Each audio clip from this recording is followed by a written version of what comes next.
A ver, si pensamos en el régimen nazi, ¿qué se nos viene a la cabeza? Seguramente la ideología, los desfiles gigantescos, esa retórica de fanatismo puro, ¿no?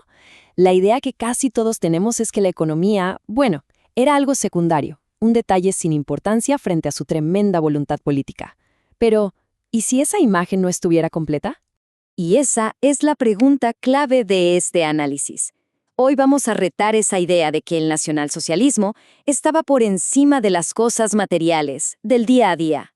¿Qué pasaría si, en el fondo, una lógica económica, y ojo, una lógica brutal y muy específica, fuera el corazón de todo lo que hicieron, desde la supuesta recuperación hasta el genocidio? Hay una frase del historiador Adam Tooze que lo resume perfecto. Es la percepción de siempre, ¿no? La de que esto era como una religión política, totalmente desconectada de las necesidades económicas. O sea, como si fuera pura ideología.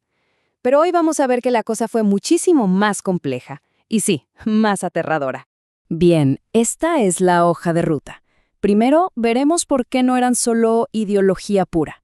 Después, nos metemos de lleno con el famoso milagro económico, a ver qué tan cierto fue. Luego, ¿cuál era su verdadera prioridad? También, ¿quiénes ganaron y quiénes perdieron con todo esto? De ahí pasamos al tema más denso, la economía detrás del genocidio. Y cerramos viendo cómo esa ideología y el pragmatismo más frío se hicieron uno solo. Bueno, arranquemos por el principio. A ver, la ideología era clave, ¿sí? Pero el partido nazi no llegó al poder nomás por dar discursos, no. Hicieron promesas pero muy concretas a grupos muy específicos. A los campesinos les prometieron seguridad, a los desempleados, trabajo, a los grandes industriales, bueno, a ellos les prometieron aplastar a la izquierda. Y a los militares, a ellos les prometieron un rearme gigantesco. Y la verdad es que cumplieron lo justo y necesario para agarrar el poder y no soltarlo. Y eso nos lleva de cabeza a uno de los mitos más grandes que existen, el supuesto milagro económico nazi. La propaganda nos vendió la historia de que Hitler llegó, chasqueó los dedos y arregló la economía de un día para otro. Pero como casi siempre, la realidad es bastante más enredada. Miren, solo hay que ver las fechas. Fíjense bien, la economía alemana, igual que la de Estados Unidos o Gran Bretaña, ya había empezado a levantar cabeza en el verano de 1932. Ojo, meses antes de que Hitler fuera canciller. De hecho, sus predecesores, von Papen y von Schleicher, ya le estaban metiendo dinero público a la economía. Así que no, los nazis no iniciaron nada. Básicamente se montaron en una ola que ya venía creciendo. Y si vemos los números, la cosa queda todavía más clara. Claro, en el 33, el crecimiento venía del gasto del Estado y de la inversión privada. Pero hay un dato que lo cambia todo. El consumo de la gente se fue a pique, cayó un 45.9%. O sea que para el ciudadano de a pie, de milagro, nada. Entonces, ¿cuál es la conclusión aquí? Sencillo. Al régimen no le interesaba en lo más mínimo que la gente saliera a comprar como loca. Para nada. Esta recuperación tenía otro objetivo, uno mucho más grande. Se trataba de apuntar todos los recursos del país hacia otra cosa, una prioridad que estaba por encima de todo lo demás. ¿Y esa prioridad? Bueno, aquí es donde llegamos al meollo del asunto, al verdadero corazón de la economía nazi. No era el bienestar de la gente. Tampoco era crear un paraíso de las compras. Era algo mucho más simple y oscuro. Prepararse para la guerra. El auténtico motor que movió al Tercer Reich fue el rearme. Un rearme a una escala que nadie había visto antes. A ver, esta cifra es de locos. 35.000 millones. Pensemos un segundo. En junio del 33 anuncian con bombo y platillo un programa de 1.000 millones de Reichsmarks, la moneda de la época, para crear empleos. Suena bien, ¿no? Bueno, ese mismo mes, en secreto, aprobaron gastar 35.000 millones, 35 veces más en el ejército durante los siguientes 8 años. O sea, lo del empleo era pura pantalla. El show principal, el de verdad, era el rearme. Y esta tabla lo muestra clarísimo, para que nos demos una idea de la escala de la ambición. Miren nomás cómo el gasto militar alemán deja chiquito al de los demás. Ya en 1936, años antes de que empezara la guerra, Alemania gastaba más del doble que Gran Bretaña. Y para el 39 dedicaba una cuarta parte de toda su economía a la preparación militar. Una barbaridad.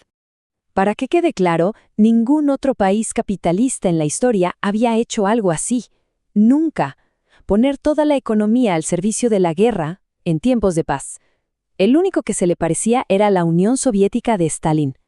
En resumen, la economía del Tercer Reich ya era una economía de guerra, muchísimo antes de que sonara el primer disparo.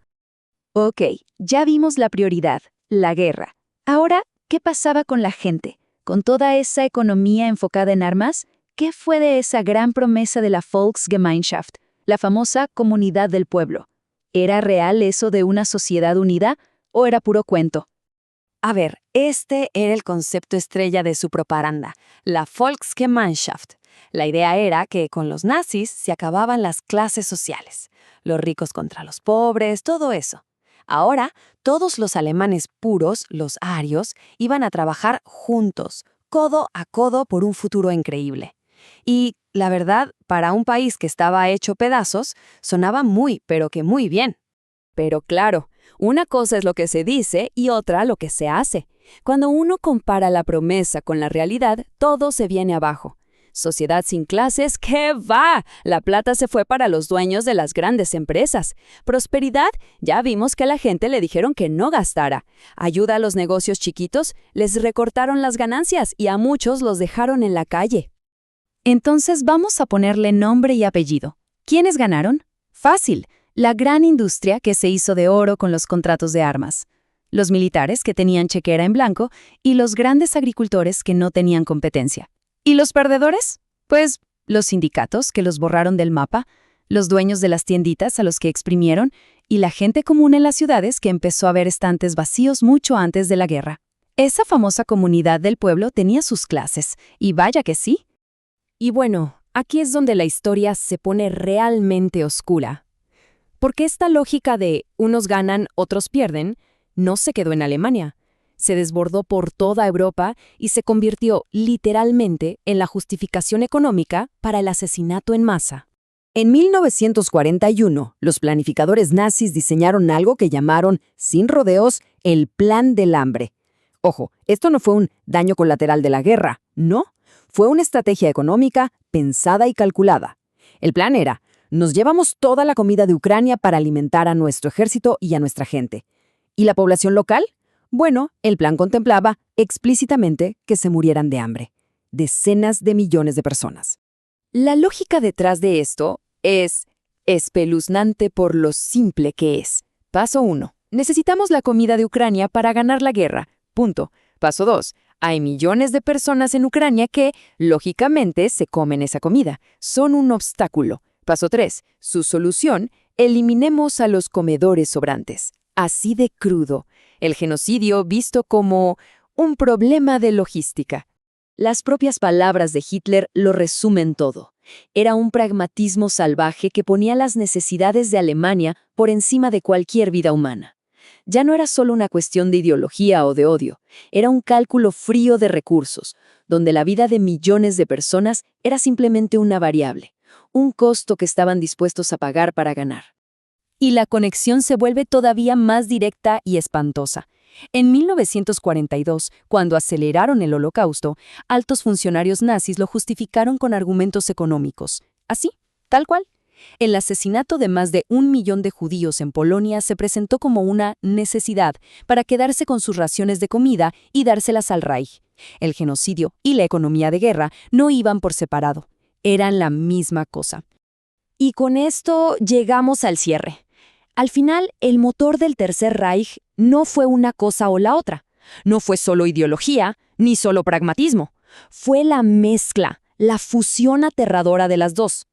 Como concluye Adam Tooze, lo que de verdad definió al régimen nazi fue esa capacidad única de mezclar las cosas, de tomar su ideología más radical y racista y fusionarla con las necesidades superprácticas de la economía y la guerra. O sea, los peores crímenes que cometieron no los veían como algo que los desviaba de su objetivo. Al contrario, para ellos eran una parte esencial para poder ganar la guerra. Y así cerramos, con una pregunta que va más allá de la historia. La experiencia del Tercer Reich nos obliga a pensar en cómo es posible que algo tan aparentemente neutral como la lógica económica, la eficiencia, el pragmatismo, pueda terminar siendo la herramienta de una ideología monstruosa, cómo algo que debería ser racional se convierte no en un freno, sino en el acelerador de la peor de las brutalidades.